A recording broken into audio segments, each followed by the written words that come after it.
So the third and final season of Squid Game has dropped on Netflix, and it's really good, but don't get me wrong, it's not perfect. I still do have a few problems with it here and there, mainly just to do with pacing and how they manage the three plot points throughout the show, which by that I mean Gion in the games, the officer on the boat looking for the island, and the guard actually in the Squid Game trying to help the player because of his sick daughter.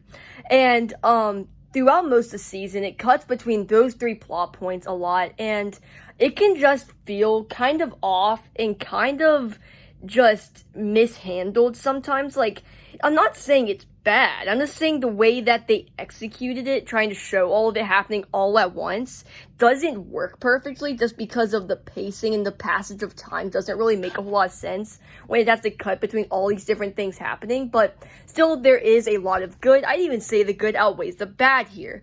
This final season does what you'd want a final season to do. It ties off a lot of plot threads and a lot of questions we've even had since season 3. For example, what ended up happening to Gion's daughter that moved to America? Well, we end up getting some closure on that. Just a lot of different things, mostly back from season 1, that got closure, luckily, because I feel like in a lesser show, some of the things that this final season did and some of the big, bold swings it took just wouldn't have fit in a lesser show. But here, they handle it perfectly. Like, the big, final thing in the final episode, right before there's a 6-month jump and it does all the closing plot threads and everything before it sets up the spin-off. Yeah. So, Gian ends up sacrificing himself during the very last game. And I feel like in most any other show, if they did that, they did a thing where the main character sacrifices himself, I definitely feel like any other show, almost any other show, would have mishandled that to a very extreme degree and would have just completely ruined it. But no, here they actually do it perfectly, and they are able to carry the rest of the episode in a way that's normal. Because, like, when I was watching it, I was like, okay, they've killed off our main character. I look at how much runtime is left. Oh, there's still like a half hour left. How is this gonna make any sense? But it's actually done really well by tying off the plot threads and everything, and I just think the conclusion to this series and what it sets up for the future was done very well. Even though, like I said, within the actual season, since there is 3 different plot points that all are very important to the end of the show, they have to keep on cutting between those, and it doesn't always work. Because, when you have to change to another one, it just puts the other one on hold for some amount of time, and it just feels off with the pacing and everything. It just doesn't work 100% of the time. And then to the games themselves, I think are great. I think, the director of the show, I don't know how to pronounce his name, I think he's truly mastered how to shoot the cinematography for these games, because he's able to shoot them that gives them an extra larger size and scope. Like, for example, the last game, or not in the last game, like the doll, like, jump rope game. The way some of the shots in that are beautiful. I mean, there's many beautiful shots throughout the show, but I'm strictly talking about the games. In the second to last, in the very last game of the show, both those have insane cinematography, and even the very last game, the cinematography is beautiful. It really does feel like this is what the whole show had been building up to. This final thing where it's not a children's game necessarily, it is just them really, just the front man really showing Gian the worst of humanity and what happens when you're in a hard place and you have to make a decision and what people are willing to do. And like, speaking of big swings, like, you have the pregnant character in the show. She ends up giving birth in the second season, and for much of the show, it is left to Gian to take care of the baby.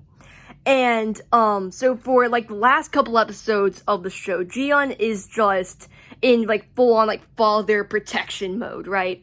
He is just protecting his baby at all costs, because there's tons of other people who are like, they think the baby is an easy target, and well, they're blinded by money, so they're like, yeah, let's just kill the baby. Who cares, man? It's money, right? And then so Gian does the whole, up until his death, he sacrificed himself for this child. And I think that's also a good thing because it leaves it open. Say they want to do something down the road when that baby is actually grown up and they can actually do a sequel with that, because we saw at the end the baby is sent off to the police officer, and that was just a great plot point, just Jiyeon sacrificing himself. And honestly, I'm not even sure I really would have wanted Jiyeon to happen to Jiyeon, but I feel like what does end up happening is handled perfectly. Again, big swings are handled greatly in this show. And my most favorite character in this season, probably my most favorite character in this entire show, is the grandma, or the elderly lady character, or player 149. Her character in this last season specifically was amazing. Probably made her my most favorite character in the entire show. Like, I liked her in season 2.